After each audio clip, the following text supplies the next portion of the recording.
तर आज आपण शिकणार आहोत साइन थीटा कॉस थीटा, जो तुम्हाला खूप अवघड वाटणारा विषय आहे. तर साइन थीटा म्हणजे बरोबर समोरील बाजू लक्षात ठेवायचं, समोरील बाजू छेद त्याचा जो कर्ण आहे हायपोटेनस, तो समोरील म्हणजे अपोजिट साइड.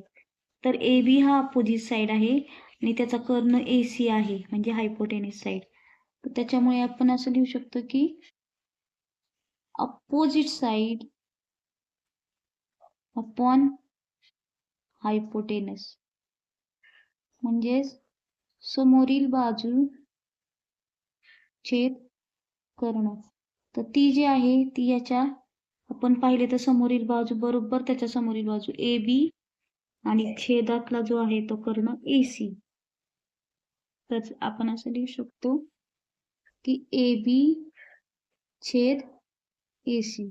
आता जो कॉस थीटा आहे, तो कॉस म्हणजे काय, तर आपल्या शेजारील बाजू म्हणजे ऍडजसंट साइड आणि छेदात कर्ण येणार, म्हणजेच ऍडजसंट साइड अपॉन हायपोटेनस,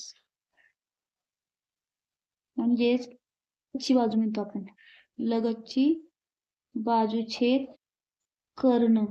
तर लगतची बाजू जी आहे ती बी सी आहे आणि कर्ण जो आहे तो ए सी आहे.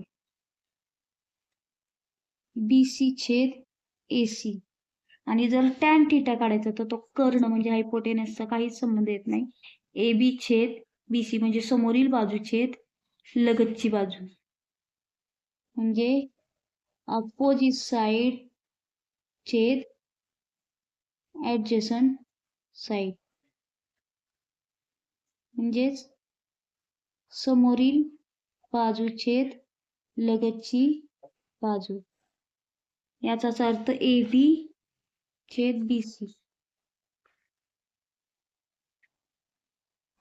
ए बी छेद ए सी असेल तर त्याचा साइनचा जो विरुद्ध आहे तो कॉसेक थीटा आहे.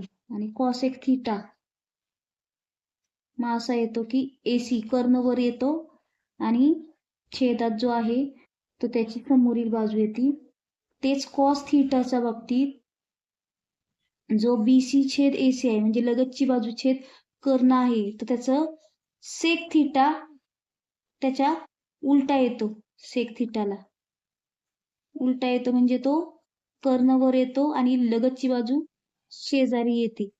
हेच टॅन थीटाच्या जे उलट आहे, म्हणजे टॅन थीटा जसं समोरील बाजू छेद लगतची बाजू आहे, टॅन थीटा म्हणजे समोरची बाजू छेद लगतची बाजू, तर ते त्याचाच उलटा विरुद्ध जो असतो तो कॉट थीटा असतो.